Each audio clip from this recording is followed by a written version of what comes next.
Joining us in the studio to talk football, the round ball code, the man from FNR, Football Nation Radio, Athos Sirianos. Welcome back. Hello, George. I can't believe what's happened in the last week. So many stories. We lead off, of course, with the news that one of the biggest names in the world has got coronavirus. He does, Cristinao Ronaldo, and I think if there was a point or something to differentiate him between Lionel Messi, it's this. Messi hasn't got COVID, Ronaldo does. At the moment. He does, and I'm sure he will beat it. There are actually a few players in Europe, in the Premier League in particular, who have contracted the virus. The West Ham manager, David Moyes, has only just recovered. So it looks like they're happy to continue as normal, or as normal as possible. I think in the view of the manager from West Ham, as long as they keep winning, he's happy to stay away from the team. Should things change, he might be needed back on the sidelines. But it has been interesting, hasn't it? It certainly has, this COVID world that we're living in. But one of the great things, especially over the last few days in Australia, George, is we've seen a coach sacked, a coach joining another club. We're seeing players moving between clubs. We're talking about real football stories for a change. And speaking of real football stories, we should mention the Jets had a terrific coach for the next three years, we thought. What happened? Well, they brought in Carl Robinson back in January from the MLS. He was coaching the side in the MLS, but in Vancouver, in Canada. Very well respected, a young coach with a lot of influence, had great contacts. And changed their fortunes. Yeah, well, he had a lot of great contacts, especially among the Welsh contingent, and he came to the Jets. Massive praise considering the situation they found themselves in. 6 months later, he's been poached by the Western Sydney Wanderers just a few days after they sacked their coach, Jean-Paul Di Marini. That's what I was going to say. I thought the Wanderers already had a coach. Well, this is interesting. So the timeline is quite peculiar. So in January, the Wanderers sacked Marcus Babel, who, as we know, was their head coach for 2 or 3 years before. They brought in Jean-Paul Di Marini, the former Victory and Wellington assistant. He took Provide over, a bit of muscle. a bit of grunt, a bit of muscle. He took over on an interim basis, and then in July they appointed him as the full-time manager. So he only lasted 7 games in the role, and he was relieved of his duties during the week. And I think the Wanderers did this knowing that Carl Robinson would be appointed as the full-time manager going forward. Now, even more news. Today we're hearing that it's official. The A-League and the W League season. We have a date now, and more importantly, they're starting on the very same date. Okay, give us the date, give us the lowdown. So December 27 is the start day after Boxing Day. The day after Boxing Day fits perfectly in with Christmas dinner and in between the New Year's celebration. But it's a big sigh of relief, George, because there were some skeptics out there who weren't very confident that we would even have a season. Yeah. So a big giveaway or a hint that the season would be running between this time was the Fox deal with the A-League was signed for between December and July. So they have booked the season between then. 23 weeks, huh? 23 weeks, so this is quite interesting. So 5 weeks shorter than the current season. Absolutely. So the second subplot, in addition to the Fox Sports deal, is the Olympic Games, which, touch wood, at this moment is on, and as we know, Australia has qualified for the football component of those games. So there will be many players leaving the A-League. So one of the requests from the clubs to the governing body here in the A-League not to burn them. Was not to burn them and to potentially finish the season a month earlier. And we shouldn't forget that much of the new season we will be seeing a whole lot more younger, inexperienced players. That's correct. So it will mean that we need them for as long as we can have them. And there's another layer to this story. You haven't mentioned it yet. The brand new team. It's going to play. So MacArthur joins the competition. So the Bulls. And that's no bull. I'm sure they're very excited. They're continuing to sign players. I believe they have 12 officially on their books at the moment. But what this means, 12 teams, 23-week season, everyone plays each other twice. It's a fair system. It perhaps is a blueprint of what's to come and is a test to see whether this shortened season can work. So we won't have Victory playing City and Brisbane 3 times, but not playing Perth 3 times. So it's a lot fairer, this competition, this way.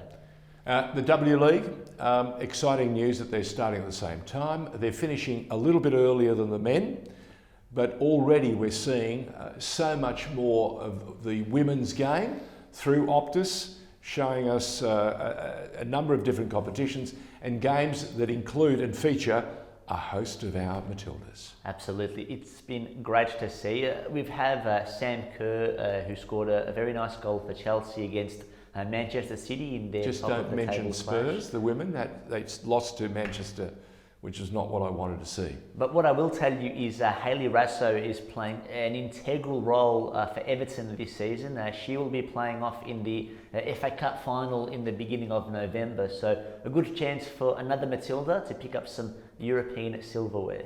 Now, I also noticed that My Football Live app, which has done so very well getting people familiar to streaming, is available. Fox Sports, as you said, will be on their last year of their contract. They'll include KO here, and I noticed that ABC TV is back again. So that's a big deal. Free to air. Let's hope they treat it a little bit differently than they did last year. There were some rather quick turnarounds because they had to get to the news. Well, yes, we missed out on a bit of stoppage time drama because of the 6 o'clock news they had to cut to. So I'm sure they'll figure that all out. So quite an optimistic week, depending on who you support. But now that this news has come out that we will have a season and we have a start date in place, I think we can breathe a bit of a sigh of relief looking ahead. Now, speaking of a sigh of relief, the international matches are just about over. So that means this weekend, more football coming up. It's the English Premier League back up and running, as will be most of the major competitions in Europe. What have you made thus far of the international games that were played? Did you see anything that vaguely startled you, other than the 3-3 draw between Switzerland and Germany? There are two sides of the fence when it comes to international football. They're like Collingwood, you either love it or you hate it. Some people hate it because it comes in at the wrong time. We've had a month of Premier League, teams are gaining momentum, fantasy sides are gaining momentum, and we've got this international window which doesn't really mean much. I think that's down to each person's own opinion. As for me, I see it as a bit of a treat, a bit of a preview for what's to come. If the World Cup and the continental tournaments are Christmas, these breaks are the school holidays in between. So we get a sneak peek at a few dream matchups. I loved watching England take on Belgium. They defeated England, won that game 2-1. But although Belgium played pretty good football for much of the game. Well, it's two sides we expect to see up there in both the Euros and in the World Cup to come. I think most of all, if not all those players are playing together in the Premier League, so they know each other quite well. The other thing I was going to mention that is very much in the news is Ange Postecoglou has got his team right where he needs them, right on the periphery of the challenge period, the finals. What have you made of the J League again with all the interruptions they've had? It's been a big few weeks for Ange Postecoglou. We know he is coming off a championship-winning season with Yokohama F. Marinos, which in the context of that league is an incredible upset. They went through so much adversity that season, and to come away with silverware is astonishing. They had a game against Gambo Osaka the other night, which was broadcast at a decent time for us in Australia, about 10 p.m. And I don't think Ange was too happy with the fourth official just before half-time after his side had conceded. Speaking of people who've played in Australia, they've also coached in Australia. There's a guy who was the head man at the Brisbane Roar. And we saw him leave the A-League, but look where he's popped up. And you know who I'm talking about? I do. He's in the Indian Premier League, and he's going to take a few Australians with him. A certain Liverpool legend, Robbie Fowler, has signed as a manager in the Indian Super League. Spreading the gospel in India.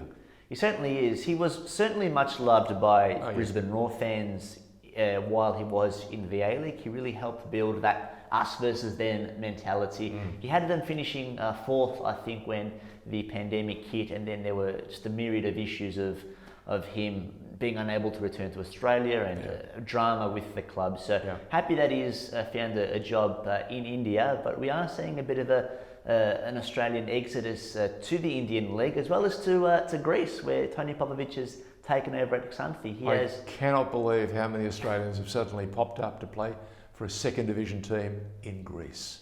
Well, they are promising big things. That they were relegated, but only just something by the skin of their teeth. And there actually was negotiations to see them actually come back into the first division because of some issues due to the pandemic. But he signed Paul Izzo, his two sons, as well as Josh Brillante as well. So and Paul Izzo, the goalkeeper from Adelaide, has left and gone to play for them. Look, it's an amazing story and one we'll be following with your support at Football Nation Radio. Athos Sirianos joining us each and every week to give us the lowdown and the stories that are making headlines right around the world in the game that we call football.